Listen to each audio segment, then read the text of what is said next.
हाँ, अगस्त 11, 2021 को एक इतला मौसूल हुई थी पुलिस स्टेशन रजौरी को कि चकली के इलाके में एक शख्स जिसका नाम अंकित बख्शी सन ऑफ बच्चन लाल, उसकी कुछ अननोन लोगों ने intervening night of 10th and 11th अगस्त को घर में घुस के उस पर अटैक किया और उसकी हत्या कर दी। इसके बेसिस पे एक FIR नंबर 538 ऑफ 2021 रजिस्टर हुआ पुलिस स्टेशन रजौरी में।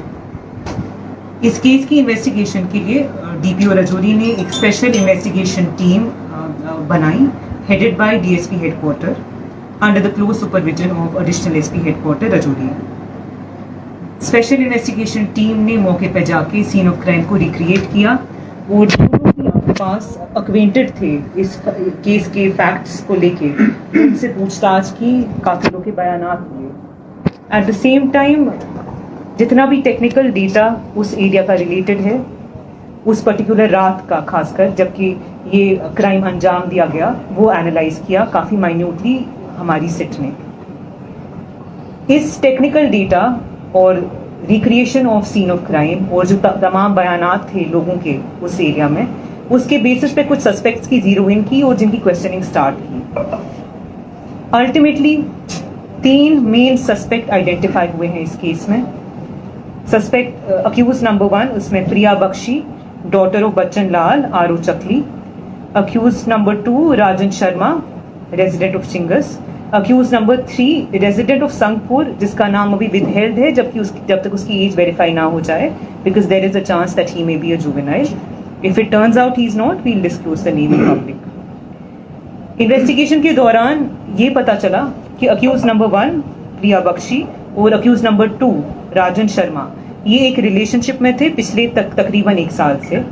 इस रिलेशनशिप के चलते हुए जो डिजीज है, जो कि भाई है अक्यूज नंबर 1 का, उसको सीरियस ऑब्जेक्शंस थे एंड उसने कई बार इस मुद्दे को लेके काफ़ी ऑपोजिशन दिखाई एंड समटाइम्स इवन फोर्सफुली। इसके चलते हुए अक्यूज ने आपस में एक क्रिमिनल कॉन्स्पिरेसी हैच की to eliminate the disease.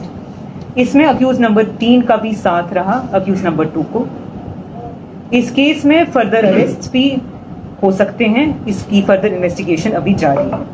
Ma'am, किस तरह से ये क्राइम कमिट किया गया उस रात, कैसे इन लोगों की एंट्री हुई जो अभी तक इनने कन्फेस किया होगा? जैसे कि सीन ऑफ क्राइम हमारी जो स्पेशल इन्वेस्टिगेशन टीम है उनने बड़ा माइन्यूटली एग्जामिन किया था। इनफैक्ट अगर सीन ऑफ क्राइम देखा जाए उससे ये नतीजा हमारी स्पेशल इन्वेस्टिगेशन टीम ने डिराइव किया था कि जो एंट्री थी वो फोर्सफुल नहीं थी।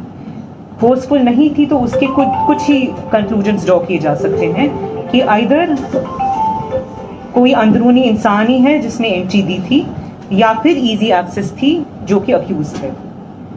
इस वजह से ये लीड कहीं ना कहीं हमें मौसूल हुई कि इसमें इंटीरियर इन्वॉल्वमेंट ज़रूर है। अगर आप सीन ऑफ क्राइम का जायजा खुद भी लें, जो घर है, जो बकुआ है जहाँ पे ये क्राइम कमिट किया गया है, एक छोटा सा घर है, उस एक बड़ा हॉल है जिसके बीच में पार्टीशन है एंड फैमिली मेंबर्स घर के अंदर थे जब ये क्राइम कमिट किया गया था।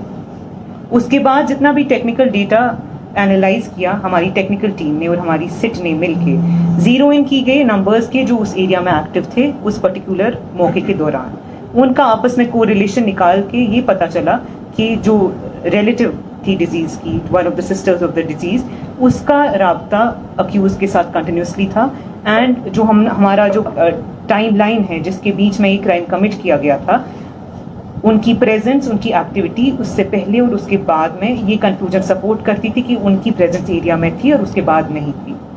फिर this was further substantiated by questioning of all the 3 accused. All the 3 have admitted to their involvement in the commission of the crime.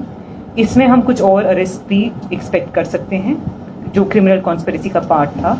इसमें एक चीज़ कहनी बहुत ज़रूरी है, इस ऑफेंस के कमीशन के बाद काफ़ी अटेम्प्ट्स हुए कि पब्लिक को और इवन पुलिस को इन्वेस्टिगेशन के दौरान मिसलीड किया जाए, डिरेल की जाए इन्वेस्टिगेशन।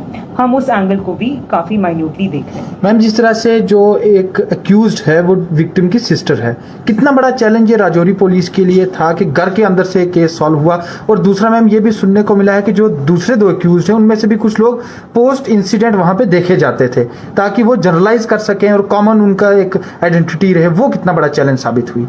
ये डेफिनेटली चैलेंजिंग था क्योंकि अगर कहीं भी किसी की फैमिली मेम्बर की डेथ हो जाए तो हम एक सर्टेन लेवल ऑफ सेंसिटिविटी दिखाते हैं। हमारी क्वेश्चनिंग भी उतनी अग्रेसिव नहीं हो पाती है क्योंकि इसमें सेंसिटिविटीज इन्वॉल्व हैं। इस दौरान हमारी सिट ने बहुत ही प्रोफेशनली एक्ट करके सेंसिटिविटीज को ध्यान में रख के बड़ी इंटेलिजेंटली इस केस की क्वेश्चनिंग की है। जो हमने रिलायंस प्लेस की टेक्निकल डेटा पे, वो सब्सटैंशियली हमारे केस को भी हेल्प किया और हमारी स्पेशल इन्वेस्टिगेशन टीम को भी राइट डायरेक्शन में पॉइंट करती है। Thank you. Thank you ma'am.